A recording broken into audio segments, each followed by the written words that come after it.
Euphomet is listened to a lot of people that don't watch like sort of ghost shows. It's done in sort of like a public radio style. So I wanted to make it where individuals who are maybe just curious about the subject can kind of like lose themselves in the stories of other people Right. and get lost in that human narrative without being sort of intimidated by the level of this is all real and you gotta believe it, because I would never want to try to like ask people that, because of the nature of the topics that are discussed. Like some of them are pretty far out there per like sort of typical standards. I mean, we had Right. an episode where, I mean, just an example, a lovely guy named Balthazar, who is, Balthazar, what a name. yeah, Balthazar Ashanti-san is his name. Hmm. I believe it was like sort of inherited by some messages that he received and by like who his mentors were. But he's a voodoo priest and a vampire in New Orleans. Oh my God. And so what reminded me of this story a little bit is when you talked about like you had your experience and you went online and there were forums. Mm-hmm. One of the ways I find a lot of subjects are sort of through these forums, because all throughout the internet are these communities of people that have either identify as something very fringe, uh, per like sort of popular belief systems, or just need to share this crazy story, and they Yeah. find somehow it siphons down into people that had shared such similar experiences that you can't help but create community around those like very specific situations. So Balthasar is like a representative of the vampire community in New Orleans. Wow. And this is a group that, uh, when they collect together in groups, they refer to themselves as houses. So he's the head of a house, and according to him, there are houses in every city and town in America and around the world, and we just don't know. So there are these secret houses of God, I real love that. vampires.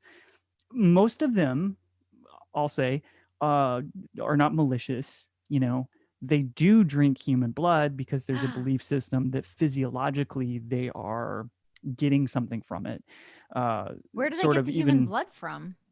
well, so it's really interesting. Most houses form groups with donors. And so, in addition to the vampires, there's this donor community. And these are people that essentially sign contracts. I'll speak for Balthazar because the community is so like divergent and different depending on the house. But for Okay. Balthazar, for example, he's put together a contract, and the contract is similar to what people will see. I don't what he referenced as like maybe the S&M or bondage community, Okay. like the slave master type of thing, where it's like this physical contract that states you'll be a donor.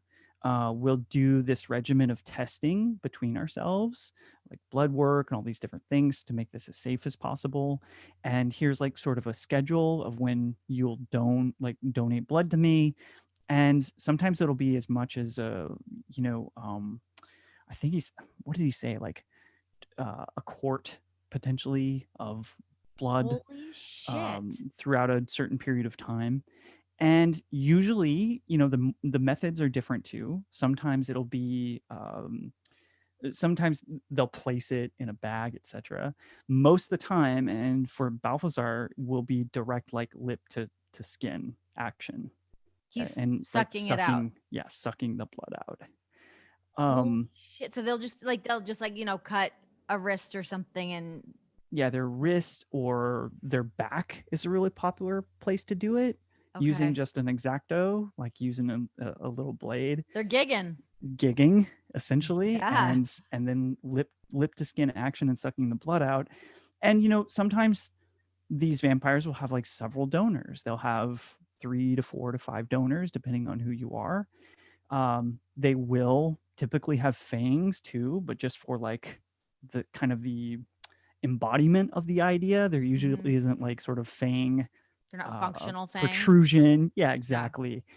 But it's a very real relationship, and like any community, any sort of system or community, there's discourse between the groups and different methods. According to Balthazar, his group is really involved in community outreach. So, for example, after Hurricane Katrina, his Mhm. house went out into the public and set up food kitchens Oh, and fed wow. the homeless. So instead of this like sort of archetype of vampires like kind of like stalking through shadows and feeding on homeless and Yeah. stuff, they were feeding the homeless. They were bringing something to their community, and still in New Wow. Orleans to this day act as like sort of a popular community group to offer Yeah. services. But he says that's not always the case everywhere, and I that bet. Well, in New Orleans, you would almost, you could understand something like that being embraced a little more just because yep, New Orleans has such a, a rich history with all things paranormal and all yeah, things in that like sort of subculture. So I can see that there. But if you're thinking like,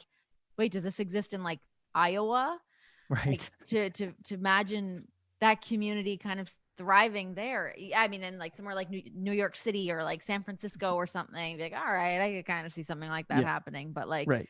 yeah, these other little subcultures, like I love the idea that this all kind of happens kind of underground. And if you know, you know, if you don't, you haven't got the faintest idea that this is a thing that's existing in a group that is thriving.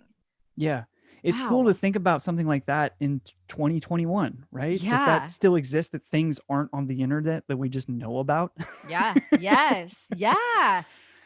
And That's fascinating. I wonder what an Iowa vampire party would look like. That's what I'm I mean, wondering. I want to see what any of these vampire like are they dressing like what I imagine a stereotypical vampire is dressing like? Is there a cape and some kind of suit situation, or is it like Twilight? Like what are we dealing with? Some do. So what's funny is I met Balthazar and he was wearing like a Marvel t-shirt, Marvel Comics t-shirt and like jeans. And it definitely had like sort of an imposing Victorian era look about him with his tied back salt and pepper hair and everything. But Uh-huh. there's actually a rift in that community. Balthazar's group being what he thinks is more authentic and more grounded, and then the other community, which is more theatrical. So these are the folks that they get together and have big vampire gala balls where they all dress like they're in that Tom Cool. Cruise Brad Pitt movie, and Yeah. it's very there's like it seemingly there's more of like a sort of sexualized component to those ones as well, Sure. where it's just like it's a lot of people like trying to go to these things and hook It's up, like I Interview think. with the Vampire meets like Eyes Wide Shut. Yes, Yeah. Hell that yeah. vibe. And so that's she's sold.